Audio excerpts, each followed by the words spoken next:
লীলাময় জয়তু নতুন একটি ব্লগে আপনাদের স্বাগত জানাই। আজ সোমবার সকালবেলা উঠেই মঙ্গলা দর্শনের পর তাড়াতাড়ি স্নান সেরে আনন্দময় জিউকে আগে অর্চন করে নিলাম। তারপর গর্ভমন্দিরে ঢুকে দেখি মা তখন শৃঙ্গার করছেন। দাদা আজ আশ্রমে নেই, গেছে নামযজ্ঞ করতে, তাই সব দায়িত্বই মায়ের উপরে। তাই মায়ের হাতে হাতে কিছু সেবায় সাহায্য করছিলাম। সাহায্য বলতে আমি আর কী বা পারি, এই সুগন্ধি দেওয়া, দর্পণ দেখানো।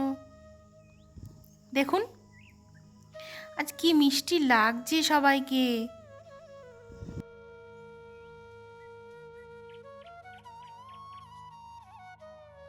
দাদাই আর বৌঠানকে সাজিয়ে দিয়ে মা এবার মেয়ে জামাইকে সাজাতে লেগেছেন। এইবার তার মেয়ে জামাইকে সাজানোর পালা। যাই হোক, সে সাজাক। ও, আপনারা অনেকেই সখী দিদিদের খুব কাছ থেকে দেখতে চেয়েছেন, তাই আপনাদের জন্য আজ তুলে ধরলাম সখী দিদিদের দর্শন। দেখুন কি মিষ্টি লাগছে, ওনারা যেন যুগল সেবারসে বিভোর হয়ে আছেন। আশ্রম মানেই শৃঙ্খলাবোধ, নিয়মানুবর্তিতা। সংসারী মানুষ সংসারের সমস্ত কাজ ছেড়ে দিনান্তে একটিবার তার নাম করবে, আর সারাদিন সমস্ত দায় দায়িত্ব কর্তব্য সব তার ভেবে করে গেলেই হলো। শুধু ঠাকুর ঘরে ঘণ্টা নাড়লেই তাকে পূজা করা হয় না। বিশ্বের প্রতিটি জীবের হৃদয়ে তার বাস।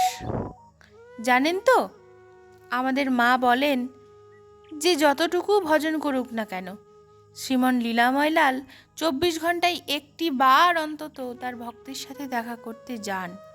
তা তিনি কোন রূপে যান তা ঠিক নেই, তার অনন্ত রূপরাশি। তিনি অনন্তময়, তাই কারোর সঙ্গে কটু ব্যবহার করা উচিত নয়। বলা যায় না কখন কোন রূপে আমার প্রাণের ঠাকুর আসেন। একটা বিখ্যাত হিন্দি ভজন আছে, শুনেছেন নিশ্চয়ই, পাতা নেহি কিস রূপে মে আকার নারায়ণ মিল যায়েগা।